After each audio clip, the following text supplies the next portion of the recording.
proses wawancara atau penyamaan persepsi. Untuk jadwal dan lain sebagainya masing-masing sudah mendapatkannya. Dan pada malam hari ini ya kita sharing ya, berbagi pengalaman. Tadi saya diminta oleh teman-teman Pak Rektor untuk berbagi pengalaman ketika wawancara itu apa yang ditanyakan. Ya kira-kira gambarannya seperti apalah itu kemarin itu. Nah, dianggapnya yang berpengalaman gitu, ikut tes wawancara dan sampai penyamaan persepsi gitu. Ya meskipun ini lembaganya beda ya. Kalau kemarin kan saya di Lamdik ya, kalau yang ini Bapak Ibu semua kan mengikuti di Ban PT gitu. Lamdik itu khusus APS atau program studi, sedangkan di Ban PT ini Bapak Ibu itu ada dua, APS program studi dan juga APT yaitu akreditasi untuk perguruan tinggi. Nah itu. Jadi bedanya di Ban PT dengan di Lamdik itu seperti itu. Nah, oleh karena itu Pak Rektor, alhamdulillah pada malam hari ini meskipun ini tidak terencana itu Pak Rektor, saya laporkan karena spontan aja gitu. Oke, kapan? Ya udah nanti malam aja. Soalnya kalau siang-siang tadi sore itu wis poso-poso ngelak, sedina wis mulang gitu kan, ababe wis entek kan, jadi tidak nyaman gitu. Terus kalau malam-malam gini online yang penting itu satu silaturahimnya dapat dan nanti mungkin bisa kita berbagi bersama atau sharing apa hal-hal yang mungkin bermanfaat atau berguna bagi Bapak Ibu semua ketika besok menghadapi seleksi ya, wawancara dan penyamaan persepsi. Untuk mengawali ini Bapak Ibu semua, mari kita buka dengan membaca umul kitab ya, mudah-mudahan hasil maksud kita semua diizinkan Allah Ta'ala. Bi barakati umil kitab Al-Fatihah.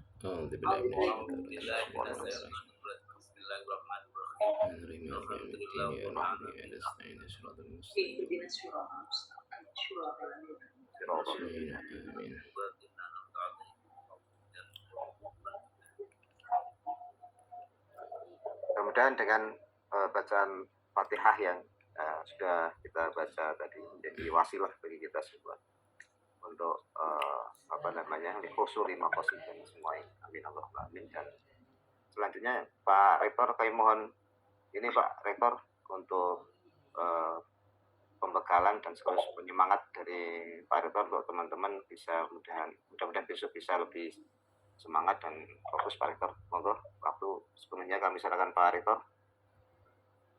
Ya, Assalamualaikum warahmatullahi wabarakatuh. Waalaikumsalam warahmatullahi wabarakatuh. Bismillah, alhamdulillah, salatu wassalamu ala rasulillah wa ala alihi wa sahbihi wa mawala ma'ba'd. Yang saya hormati Bapak Ketua LPM, Pak Dr. Nur Aris, calon haji, karena tahun ini insya Allah akan yang bimbing nanti Bu Rektor saya. Ya, keluarga. Hajinya sekeluarga, luar biasa ini. Yang saya beserta Sekretaris LPM, yang saya hormati Ibu Bapak, calon asesor, yang insya Allah kami doakan semuanya semoga lolos. Amin. Amin, amin, amin. Dan semuanya yang berbahagia, yang dimuliakan oleh Allah Subhanahu wa Ta'ala. Sebelumnya saya ucapkan terima kasih atas kesediaan waktu, terutama bagi Ketua LPM, Sekretaris LPM, dan Ibu Bapak semuanya yang berkenan untuk silaturahim dan sekaligus juga membangun persepsi dan sekaligus juga bagaimana sharing informasi terkait dengan rekrutmen asesor yang insya Allah ini bisa dikatakan tahap akhir atau tahap sebelum akhir gitu ya. Kalau nanti setelah wawancara ada pelatihan itu, jadi tentu ini juga nanti sangat menentukan bagi kita semuanya. Saya yakin dan kita semuanya yakin bahwa kita melakukan aktivitas pada malam hari ini untuk penyamaan persepsi dan sekaligus sharing ini tidak kalah pahalanya dengan tadarus Al-Quran. Karena tadarus itu bisa kita maknai banyak perspektif. Ada tadarus Al-Quran, ada tadarus Litab Dimas, ada tadarus asesor, dan tadarus-tadarus yang lain yang saya kira punya berbagai makna, baik itu dari aspek ritualitas maupun juga aspek secara substansi pengembangan kualitas dari kita. Karena secara kelembagaan IAIN Kudus ini butuh asesor yang sebanyak-banyaknya. Ya. Maka memang siapapun yang ingin dan sekaligus juga memenuhi syarat untuk menjadi asesor, kami beri fasilitas dan kami upayakan, kami bantu seluas-luasnya. Kalau kemarin ada rekrutmen asesor Lamdik, sekarang ini sedang proses running asesor dan PT. Bentar lagi, kemarin juga ada asesor kedinasan. Ya, meskipun kedinasan dan akhirnya juga ada 3 dosen kita yang daftar, ya tetap saya beri kesempatan dan saya fasilitasi.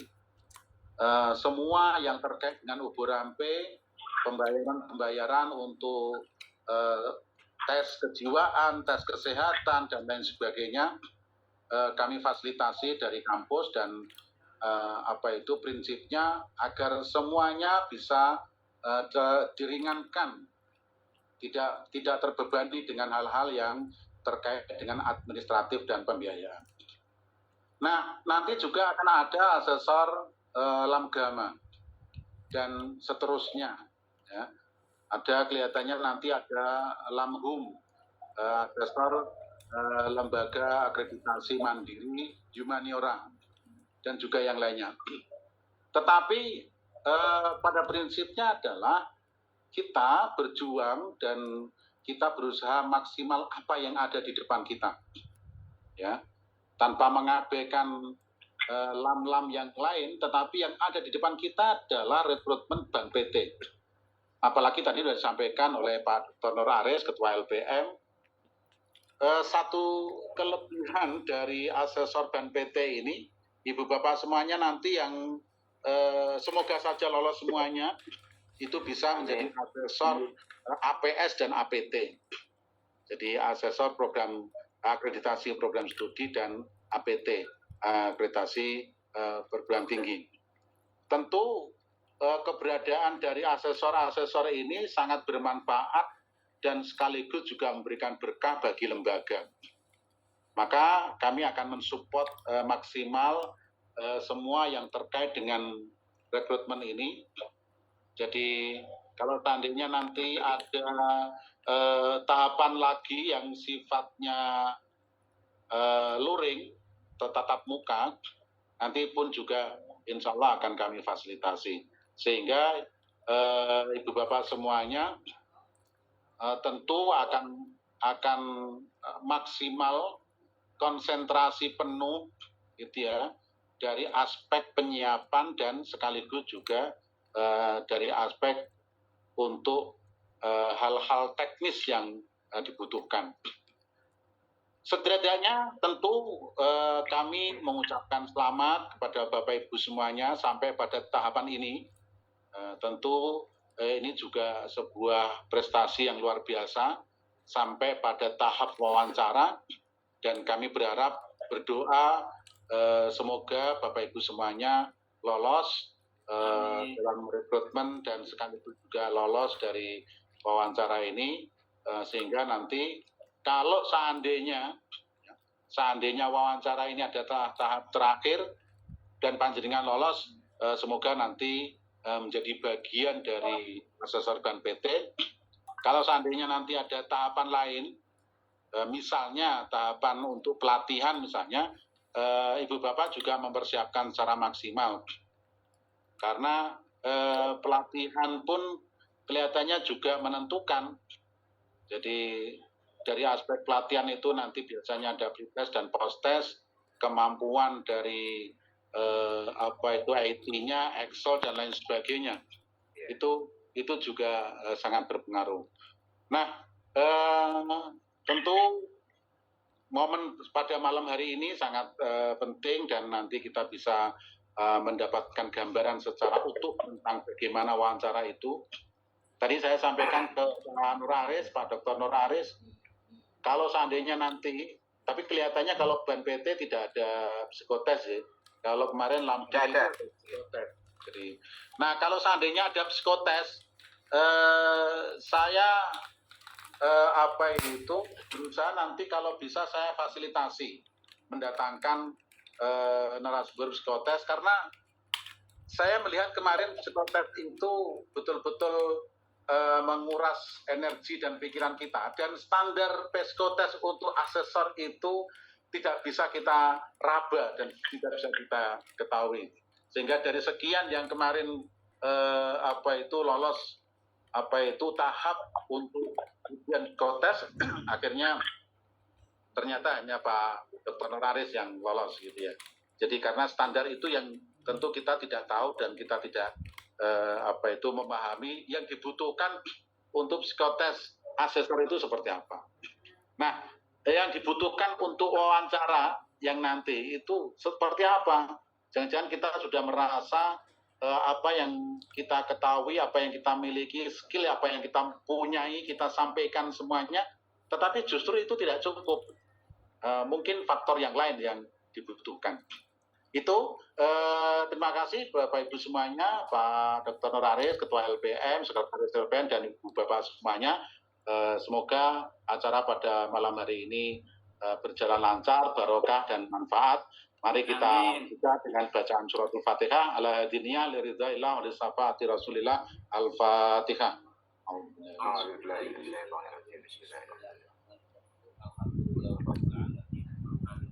Iya,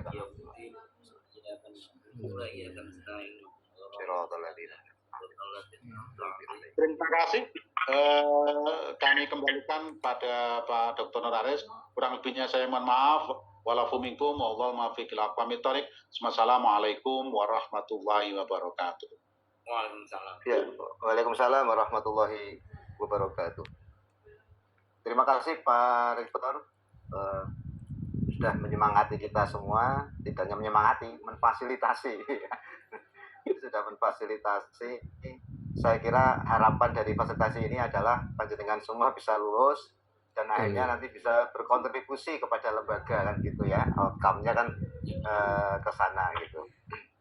Terutama nanti di pendampingan, penyusunan kurang-kurang prodi-prodi kita yang mau akreditasi yang jumlahnya 32 dan mungkin bisa aja tambah lagi nanti di masa-masa yang akan datang, dan saya kira itu beban yang cukup berat gitu ya. Nah, Bapak Ibu semua, ini langsung saja. Jadi untuk seleksi besok itu, kalau melihat dari sudah baca semua ya Bapak Ibu ya suratnya dari Ban PT ya. Jadi ya yang perlu diperhatikan itu kadang hal yang nggak pernah kita pikirkan itu nggak kita perhatikan. Jadi saya ingin coba share suratnya lagi. Ini bagian dari ketelitian Bapak Ibu, karena asesor itu yang diminta pertama kali itu adalah ketelitian gitu. Jadi ketelitian terhadap informasi yang disajikan. Gitu ya. Itu pertama itu. Kesan ketelitian pertama itu. Jadi saya share menyampaikan surat dari Ban PT. Sampun kelihatan Bapak Ibu? Ini sebagai menurut saya penting untuk memulai awal Bapak Ibu besok ketika masuk ke ruang Zoom meeting untuk wawancara gitu. Sampun kelihatan ya? Nah, ini kan tanggal 26 sampai dengan 28 itu ternyata kan masing-masing orang beda-beda ya. Yeah. Ada yang tanggal 27, ada yang 26, ada yang 28, bahkan ada yang jamnya beda-beda. Nah, kalau saya lihat di jadwal itu ada dewan eksekutif yang mewawancarai Bapak Ibu. Misalnya ini ya, eh, tanggal berapa nih? Misalnya tanggal 27 ini, yang 27. Nah, ini tanggal 27. Itu ada yang mulai jam 7.30 sampai jam 8. Nah, kalau lihat polanya ini berarti kan waktu yang diberikan untuk wawancara untuk 5 orang ini kan setengah jam. Kan gitu. Ya, gitu. Ini setengah jaman. Jadi waktu yang dialokasikan oleh panitia, oleh Ban PT, oleh DE untuk wawancarai Bapak Ibu itu adalah setengah jam gitu. Nah, saya tidak tahu apakah setengah jam itu dikumpulkan bareng-bareng 5 orang ditanya semacam ngobrol secara simultan gitu, atau 5 menitan, karena kalau kita bagi itu kalau 6 menitan ya, 6 menitan gitu. 6 menitan itu ya plus masuk dan plus ini ya. Jadi mungkin wawancaranya sekitar 5 menit kalau nanti besok itu dilaksanakan masing-masing person gitu. Artinya Pak Sultan itu nanti ya akan diwawancari selama 5 menitan gitu. Nah, dalam waktu 5 menitan itulah akan digali persepsi Bapak Ibu tentang akreditasi perguruan tinggi dan juga akreditasi program studi. Jadi ya ini kan bahasanya kan penyamaan persepsi gitu. Artinya sejauh mana persepsi Bapak Ibu semua itu mendekati persepsi seperti yang ada di Dewan Eksekutif, yang diharapkan oleh Dewan Eksekutif, karena kan yang mewawancarai mereka, gitu. Ya. Oke, itu yang pertama. Nah, kemudian kita lihat lagi untuk ini Bapak Ibu. Jadi ada Zoom meeting. Zoom meetingnya ini cuma satu. Maka kemungkinan Bapak Ibu itu gini, ketika masuk ke sini gitu, nanti akan sudah diarahkan ke ini, ke room gitu. Ada room kecil yang dibagi-bagi gitu, sesuai dengan ininya, panelisnya itu, pengujinya atau pewawancaranya. Nah, yang menurut saya yang paling penting itu ini, Bu. Itu. Nama lengkap, strip, asal instansi. Nah, ini jangan lupa. Ini juga menguji ketelitian kita. Gitu. Nah, kadang nggak diubah namanya. Gitu. Nah, ini contoh misalnya, Sultan Yain Kudus. Ini namanya sudah tapi nggak lengkap. Gitu. Strip Yain Kudus sudah benar. Contoh. Nah, lengkap itu ya lengkap dengan gelarnya gitu. Yeah. Nama lengkap itu ya dengan gelarnya Dr. Sultan MPD ya. Gitu. Kemudian contoh misalnya di sini ini Bu Mubasaroh, koma YN Kudus, jangan koma tapi strip gitu ya. Ini contoh kecil Bu gitu. Karena PT akan melihat tampilan panjenengan sesuai tidak dengan surat yang diedarkan itu gitu. Meskipun toh nanti dibolehkan, tapi kesan pertama ada ini kalau nggak sesuai ya dengan surat yang kami kirim gitu untuk ketentuannya itu. Kemudian latar zoomnya itu alami, jadi kosong ya Pak. Ya, nggak boleh ada latar kayak Bung Basaroh itu seminar proposal itu. Nggak bisa, belum bisa menghapus Pak. Serahkan Pak Selamat, Bu. Harus sudah bisa dihilangkan loh ya. Iya. Padahal penelitiannya mau diumumkan loh, itu lolos loh itu. Jangan dihapus Bu sebelum lolos Bu ya. Itu sana Pak, saya reviewer diri ya. Nah, iya.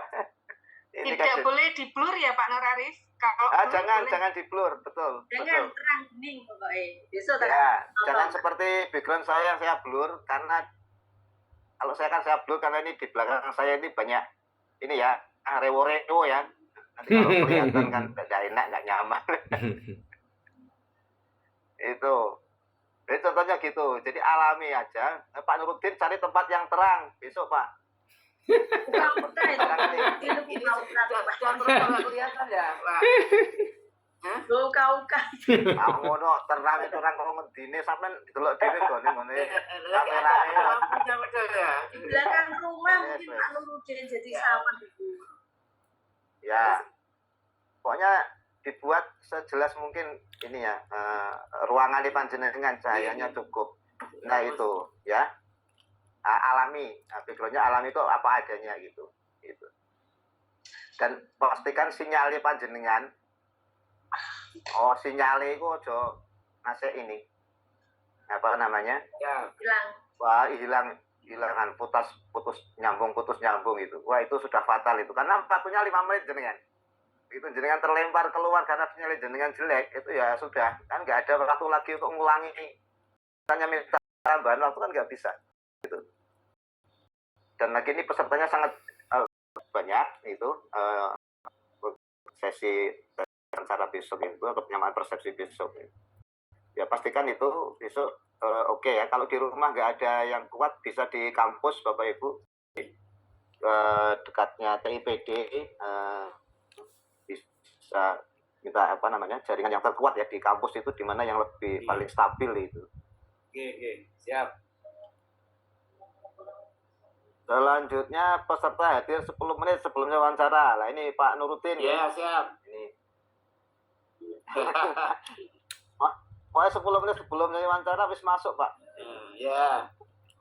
Tuh, dipastikan itu. Kemudian pakaiannya formal atau batik gitu.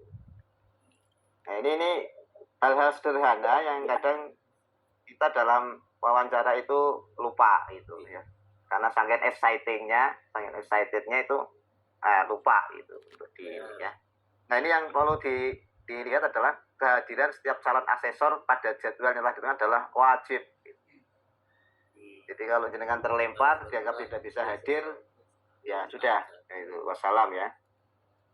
Karena itu juga menunjukkan satu komitmen kita ketika mengikuti ujian ini, keseriusan kita, yang kemudian juga ditujukan dengan persiapan ya, perangkat kita dalam mengikuti wawancara besok itu.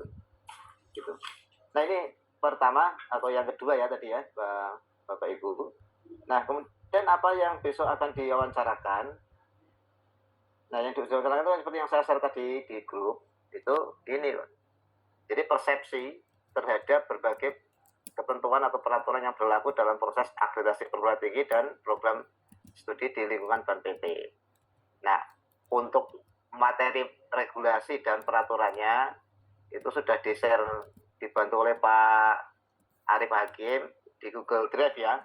Nah, Bapak Ibu nanti bisa download di situ. Tapi memang mempelajari itu kan juga ini ya butuh effort, butuh waktu itu, dan belum tentu kalau kita serius membacanya pun kita bisa paham dengan serius gitu. Ya itu jadi persoalan lain juga gitu. Nah Bapak Ibu itu yang pertama, kedua, yang selanjutnya yang ketiga terkait dengan apa namanya materi ini, biasanya Bapak Ibu akan kemungkinan, kalau saya pengalaman saya dulu ditanya tentang ini, jadi apa namanya, apa bedanya Lamdik dengan BAN-PT gitu. Jadi ditanya begitu dulu. Kan terkait dengan regulasi kan ya, kewenangan ya, kewenangan, kemudian apa namanya dasar dari kewenangan LAM itu. Nah mungkin bisa aja ditanya tentang apa bedanya APS dengan APT gitu. Nah kemudian terkait dengan penjaminan mutu, akreditasi itu baik APT maupun APS itu kan masuknya kategori kan SPME ya, sistem penjaminan mutu eksternal. Ya, kalau SPMI itu kan miliknya LPM. Ya, LPM itu tugasnya itu SPMI, sistem penjaminan mutu internal. Nah, BAN-PT itu adalah SPME, sistem penjaminan mutu eksternal. Nah, di Undang-Undang Nomor 12 Tahun 2012 dan lain sebagainya tentang regulasi itu, yang terbaru adalah di Permendikbud 53 2023. Nah itu. yang sudah mulai berlaku, tetapi instrumennya belum disesuaikan oleh Ban PT. Ban PT masih menggunakan instrumen yang lama gitu. Jadi SPME itu apa gitu? Sistem imun eksternal itu apa? Gitu. Dan, mungkin menurut Bapak Ibu, kenapa ada perlu SPME? Kenapa sih perlu ada akreditasi? Gitu. Nah, kira-kira ditanya begitu, gimana jawabnya Pak Sultan? Kenapa perlu ada akreditasi itu? Untuk membudidaya mutu supaya semua perguruan tinggi memiliki syarat minimal tentang brand mutunya meningkat. Iya, akreditasi itu memang harus ada karena itu adalah menunjukkan kehadiran negara dalam menjamin mutu pendidikan yang bisa memenuhi hak-hak masyarakat dan bangsa gitu. Jadi itu representasi kehadiran negara, makanya negara kemudian mendirikan lembaga akreditasi itu, BAN PT itu, Badan Akreditasi Nasional. Dan itu juga dalam bentuk regulasi ya, tuntutan regulasi. Itu wujud kehadiran negara, Pak. Makanya perlu ada namanya akreditasi atau penjaminan mutu eksternal ya oleh negara gitu. Tidak cukup hanya di internal perguruan tinggi. Di samping perguruan tinggi itu wajib menerapkan SPMI.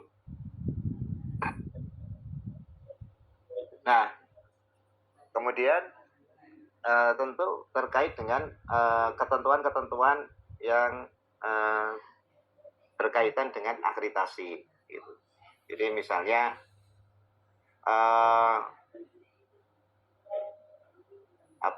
ketentuan yang mengatur tentang pelaksanaan akreditasi perguruan tinggi dan akreditasi program studi di Ban PT itu apa itu? Itu kan ada permennya ya kalau nggak salah ya. Permendikbud nomor berapa itu?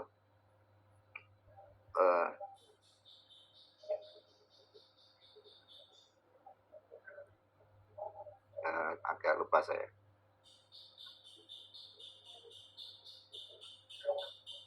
Nah, tentang sistem akreditasi perguruan tinggi dan akreditasi program studi. Ya, itu pokoknya itu ada Permendikbudnya, ya, gitu ya.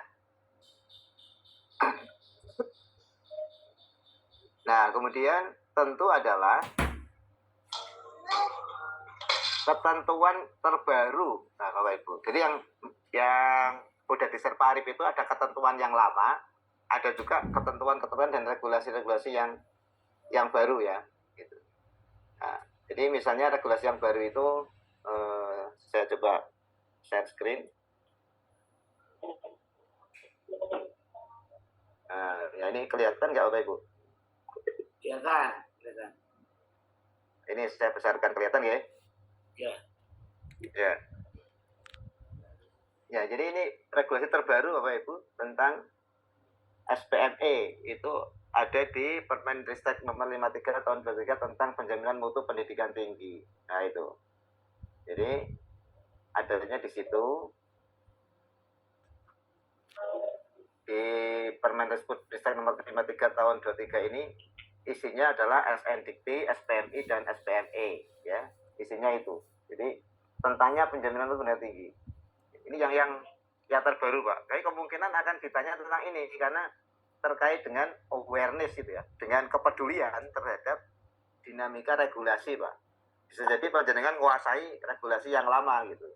Tapi ketika muncul regulasi yang baru kok jenengan nggak terupdate, nah itu tidak menunjukkan awareness gitu, kepedulian gitu terhadap pengelolaan pendidikan tinggi. Gitu. Makanya ini juga harus panjenengan kuasai gitu.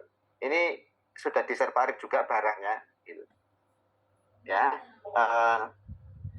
ini juga nanti akan saya share ke Bapak Ibu juga materi ini. Ini materi ini saya sampaikan di Wali Songo Semarang. Ya. Di UIN maksud saya, buat di UIN Wali Songo. Jadi, nah ini Bapak Ibu, Permendikbud Ristek 5323, 5323, ngapalkannya gitu ya. Permendikbud Ristek 5323. ini di pasal 106 itu mencabut ketentuan terkait dengan yang terkait dengan akreditasi itu. Pertama adalah mencabut Permen Ristek Dikti nomor 62 tentang sistem penjaminan mutu pendidikan tinggi. Ini dihapus, dicabut. Kemudian Permendikbud nomor 3 20 tentang SN Dikti juga dicabut. Kemudian Permendikbud nomor 5 20 tentang akreditasi program studi dan perguruan tinggi juga dicabut. Semuanya nanti menggunakan regulasi ini dalam satu regulasi. Jadi kalau ingin melacak ya ini yang terkait dengan akreditasi perguruan tinggi itu di ini. Itu. Kemudian Permendikbud Ristek nomor 56/22 tentang standar pendidikan guru. Kecuali yang tidak bertentangan itu masih berlaku gitu yang untuk di permen terkait dengan standar pendidikan guru. Nah itu. Ini regulasi yang terbaru Bapak Ibu terkait dengan penjaminan mutu. Di dalamnya ada SPME atau akreditasi. Gitu. Oke. Nah, ini ringkasnya Permendikbud 5323 itu merangkum 3 isu utama PT dalam satu regulasi, yaitu standar pendidikan tinggi, ya, di mana ada standar nasional pendidikan tinggi dan ada standar perguruan tinggi. Itu. Karena Bapak Ibu mungkin juga akan ditanya terkait dengan standar nasional pendidikan tinggi dan juga standar perguruan tinggi. Nah, yang kedua isinya adalah SPMI. Kemudian yang ketiga isinya adalah SPME dalam kurung akreditasi seperti yang saya katakan tadi itu. Itu dalam satu regulasi. Nah, sekarang kalau kita lihat akreditasi tahun 2023 atau Permendikbud Ristek 5323 itu isinya gimana sih? SPME-nya itu. Nah, ini. Ya, isinya akreditasi PT dilakukan oleh Ban PT. Sementara akreditasi PS itu dilakukan oleh LAM. Nah, itu menegaskan di situ Bapak Ibu.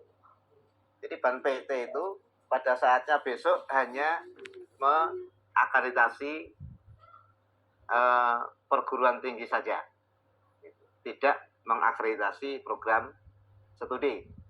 Kok sekarang masih ada program studi yang diakreditasi oleh Ban PT?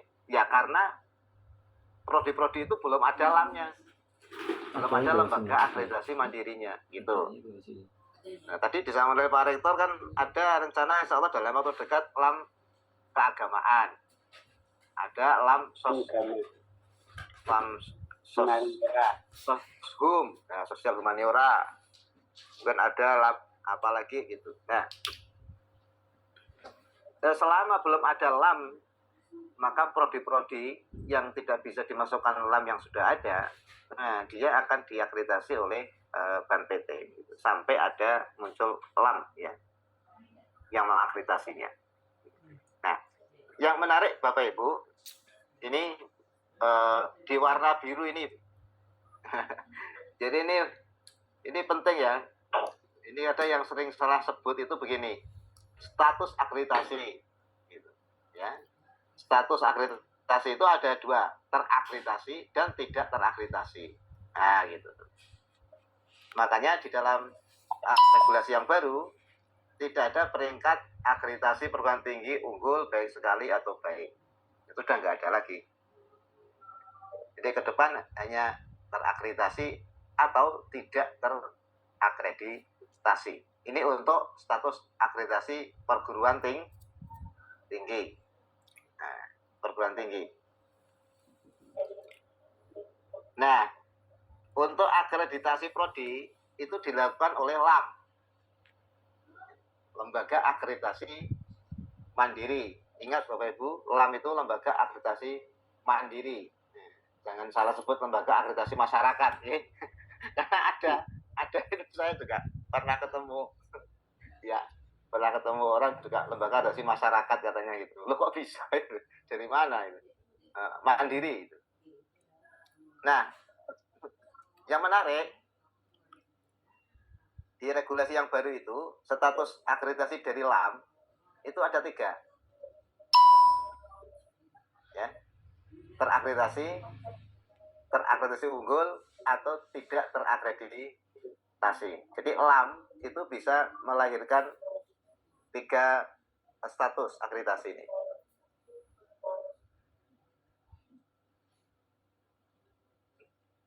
Oke. Silakan Pak Sultan, kopinya diminum. Oke.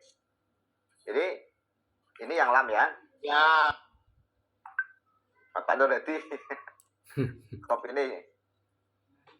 Lanjutnya adalah ini ya Pak Ibu. Jadi di regulasi yang baru itu akreditasi itu nanti penekanannya pada aspek apa gitu.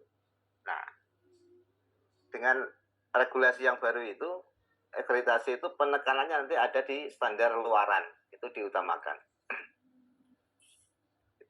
Ya, SNDikti yang baru sudah tidak macam-macam, isinya 3 itu, standar masukan, proses, dan luaran. Atau kalau diurutkan dari ujung ya berarti luaran, proses, dan masukan. Jadi standarnya menjadi sederhana itu, tetapi isinya yang enggak sederhana. Oke. Nah ini masa berlakunya, ini saya sampaikan. Untuk akreditasi sementara perguruan tinggi, untuk perguruan tinggi itu 8 tahun Pak. Nah wajib akreditasi ulang sampai ini 9 bulan sebelum habis. PS berlakunya 5 tahun, sama seperti yang dulu-dulu.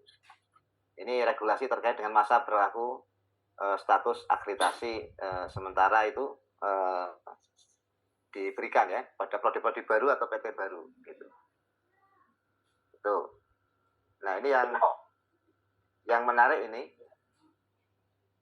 mekanisme asesmen oleh asesor ya bagi akreditasi prodi untuk prodi loh ya APS ini di regulasi yang baru itu ada 2 pilihan. Pilihan pertama itu fokus yang diakreditasi prodinya saja atau bisa juga yang diakreditasi itu pada IPPS. IPPS itu bisa IPPS itu unit pengelola program studi ya, IPPS. Ya IPPS itu namanya bisa macam-macam. Bisa departemen, bisa jurusan, bisa sekolah, bisa fakultas. Gitu. Ya. Oke.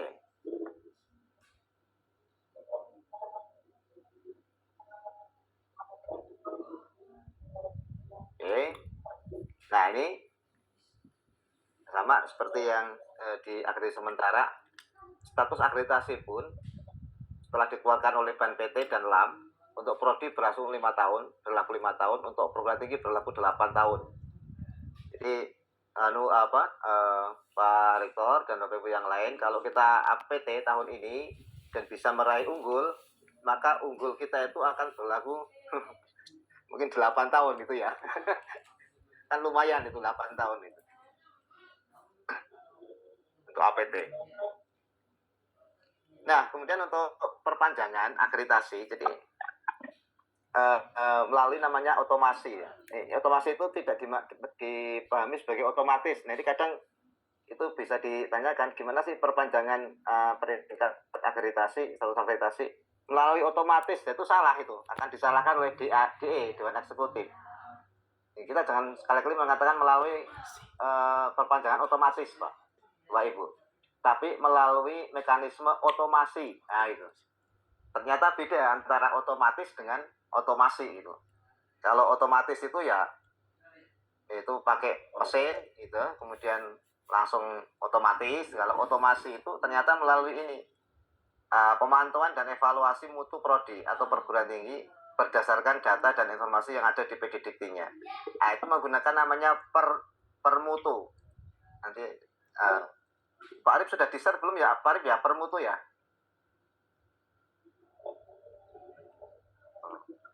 Nanti saya sampaikan. Jadi untuk pemantauan itu namanya permutu. Gitu. Untuk yang ini ya.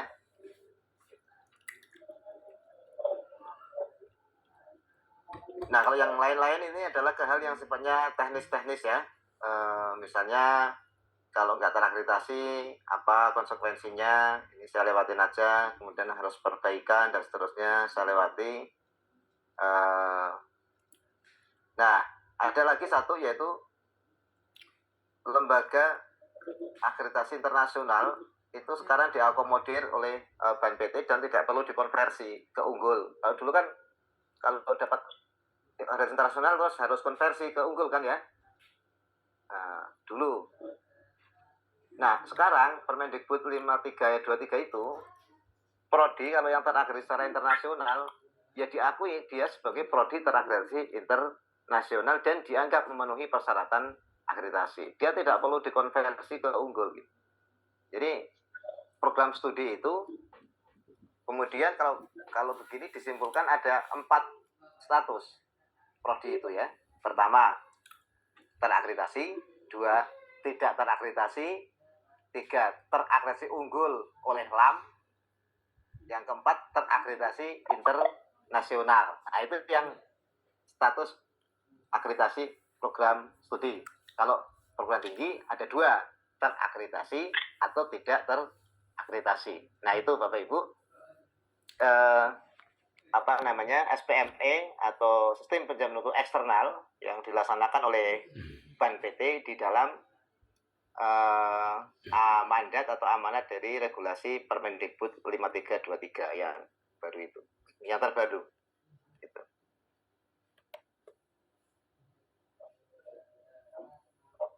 Nah, ini yang terkait dengan ini ya, akreditasi prodi baru, akreditasi ulang bagi program studi yang tidak terakreditasi, yang terakreditasi sementara. Ini akreditasi wajib. Akreditasi wajib itu nggak bayar, itu ditanggung oleh negara, gitu, oleh kementerian.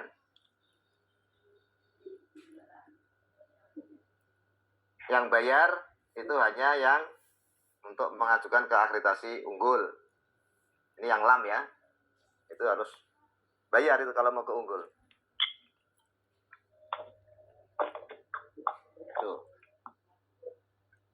Biaya akreditasi ulang itu ditanggung oleh prodi kalau mau mengakreditasi unggul.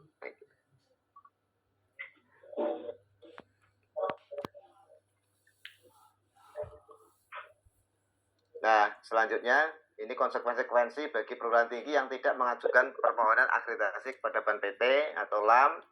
Ini bisa dicabut penyelenggaraan izin penyelenggaraannya itu oleh menteri. Ini sudah di warning di awal-awal dan ini di teman-teman banyak PT KIS yang sampai sekarang belum mengajukan akreditasi perguruan tinggi, ini di-push semua ya. Di bulan Agustus ini harus sudah submit kurang APT semua itu. Karena kalau tidak itu bisa terkena pasal ini. Karena 18 Agustus 24 ini batasannya itu. Gitu. Jadi kalau kita lihat di sini ini bagi perguruan tinggi yang tidak terakreditasi atau belum mengajukan permohonan akreditasi ya, program studi yang belum terakreditasi atau tidak terakreditasi atau belum mengajukan akreditasi ke LAM, ini sampai 18 Agustus 24 dikasih waktu Pak untuk mengajukan itu. Sehingga kalau ini nggak disubmit paling lambat 18 Agustus itu dicabut izinnya.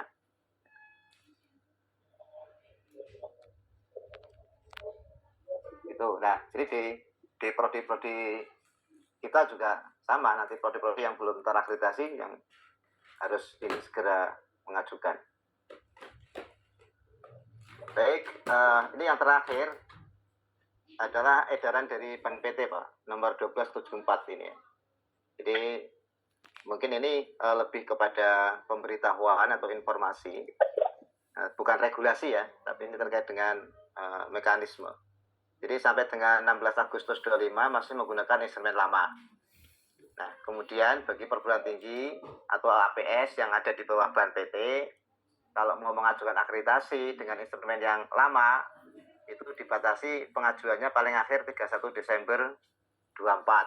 Sehingga makanya tahun ini saya sampaikan ke Pak Rektor juga, prodi-prodi sedang berpacu dengan waktu Pak Rektor untuk bisa memenuhi agar sebelum tenggat waktu ini sudah pada submit untuk reakreditasi gitu. Di Itu mapping, Pak. Di mapping aja coba ada yang masih belum submit. kalau yang belum submit ada, ini sedang proses semua Pak Rektor. Tapi sudah kita mapping, sudah kita kumpulkan kan dulu itu. Oh gitu. Ini sudah proses ke review semua. Ada yang LKPS, yang sudah LED, semua di beberapa fakultas ini bergerak bersama-sama sudah. Matur nuwun.